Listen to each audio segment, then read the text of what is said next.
from Tosh Tyres. I've got a Honda Jazz here on a 2011 plate. Just did the 501 bulb, which is a side light one. Now I'm doing the H4, which is a main dip beam. If you go to the front, I'll show you. Now as you can see, the 501s are working, and that's the main dip beam. On the passenger side front is working, on the driver side it isn't, but if I put the full beam on, they're both working. So I'm going to show you how it's done. On this one, it is a bit of a tricky one because it's right here. Can you see it properly? Right, so you've got a black plug on the back, which is a 3-pin plug. You've got a wiggle because they do get a bit tight. So that's the plug that's out right there.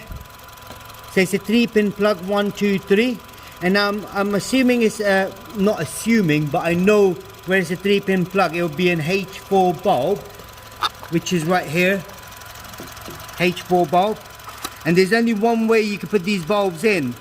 So always remember when you do put it in, facing upwards, so this little locator needs to be up, and then those two on the bottom. Just going to take the old one out. Now there is a pin, a spring, which is holding the bulb in place. So all you do, push this, it's going to be more on the left hand side. So if you push the spring in and then pull it up towards you and then back. So you can see that spring right there.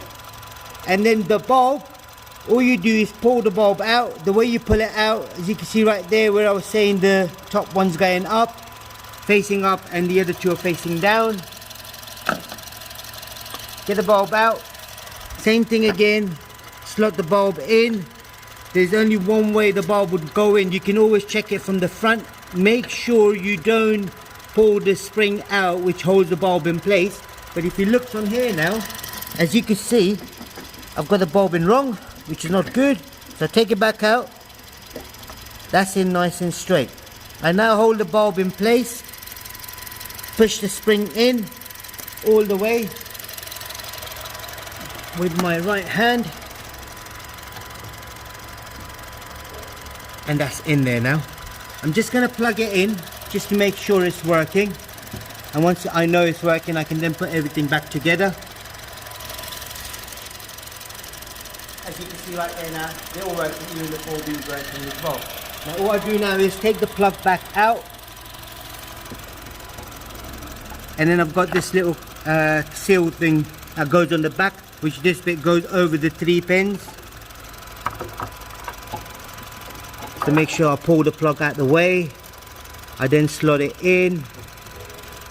It's quite an awkward one because obviously you can't see from your eyes where you're going, but I mean, you got to remember these fingers here, use them as your eyes if you can. And then that's it, she's in there all the way. I then plug it back in. There's only one way the plug would go in as well. That's it, double check it again. Make sure it's working. That's all working. And if there is anything else you need to know, please do check out the playlist. Leave a message in the comment box and we'll get back to you. And do subscribe to our YouTube channel. Like the video. Thank you. Goodbye.